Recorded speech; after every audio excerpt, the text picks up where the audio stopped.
கர்ம வினைங்கிறது ஒரு மனிதனை பொறுத்த வரைக்கும் அவன் எந்த இடத்துல பிறக்கணும், எந்த உயரத்துக்கு போகணும், யார் தாய் தகப்பனுக்கு பிறக்கணும், எப்படிப்பட்ட மனைவி வரணும், என்ன தொழில் செய்யணும், எவ்வளவு சம்பாதிக்கணும், இதெல்லாம் ஏற்கனவே தீர்மானிக்கப்பட்டதா இருக்கிறதுனால எந்த விஷயத்தையுமே யாருனாலையும் மாற்ற முடியாது. ஜோதிடர்கள் யாருமே கடவுள் கிடையாது, ஆராய்ச்சியாளர்கள்.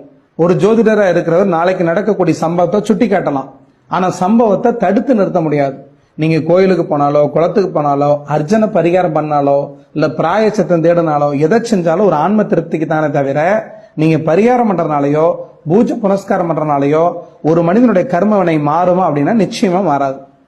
தவம், யோகம், தியானம் இப்படி தன்னையே மறந்து, தன்னிலை மறந்து ஒவ்வொரு கணமும் விழிப்புணர்வோட யார் வாழ்ந்துட்டு இருக்காங்களோ அவங்களுக்கு கர்ம வினைங்கிறது பேசாது. ஏன்னா அவங்க ஒரு செயல் செஞ்சா செயலுக்கான விளைவை எதிர்பார்க்க மாட்டாங்க.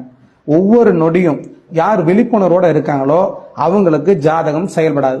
எல்லாத்துக்கும் 800 கோடி மக்களுக்கு பொதுவான சாஸ்திரமா இருக்கிறனால நம்மளுக்கு இருக்கக்கூடிய அதே சட்ட விதிகள் எல்லாத்துக்கும் பொருந்தி போகணும். 10 பொருத்தத்தை பார்த்து தான் கல்யாணம் பண்ணோம் அப்படின்னா உண்மையாலுமே 800 கோடி மக்கள் தொகையில 400 கோடி பேர் கிறிஸ்டியனா இருக்காங்க, 300 கோடி பேர் இஸ்லாத்தை சேர்ந்தவங்களா இருக்காங்க. அப்ப 100 கோடி பேர்த்துல தான் ஹிந்துக்களாக இருக்கக்கூடிய நம்ம இருக்கிறோம் அப்படின்னா உண்மையாலும் 10 பொருத்தத்தை பார்த்து நம்ம தான் கல்யாணம் பண்ணிட்டு இருக்கிறோம். அவங்க வாழ்க்கையை தேர்ந்தெடுக்கிறாங்க, நல்ல வாழ்க்கையா இருந்தா சேர்ந்து வாழ்றாங்க, பிரிஞ்சுட்டா அடுத்த வாழ்க்கையை தேடிக்கிறாங்க. உண்மையாலுமே எந்த விஷயத்தையும் மாற்ற முடியாதுன்னு தெரிஞ்சதுனால காலத்தையும் நேரத்தையும் விரயம் பண்ணாம தன்னுடைய வாழ்க்கையை முழுமையா பூரணத்துவமா வாழ்றாங்க. ஆனா நம்மளை பொறுத்த வரைக்கும் வாழ்க்கையில வாழ முடியாம இருக்கிறதுக்கு என்னென்ன சாக்கு போக்க தேட முடியுமோ அது ஏதோ ரூபத்துல ஜோதிடம், ஜாதகம், சாஸ்திரங்கிற பேர்ல தேடிக்கிட்டு நம்ம வாழ்க்கையை நம்மளே வீண் பண்ணிக்கிறோம். எந்த விஷயத்தையும் மாற்ற முடியாதுன்னு தெரிஞ்சுக்கிட்டும் கூட நம்ம வாழ்க்கையில ஜோசியரை நாடி போய் நம்மளோட வாழ்க்கையை அடமான வைக்கிறோம். உண்மையாலும் உங்க வாழ்க்கையில நீங்க எதுக்கு பிறந்திருக்கீங்களோ அந்த விஷயத்த மட்டுமே பண்ண முடியும்.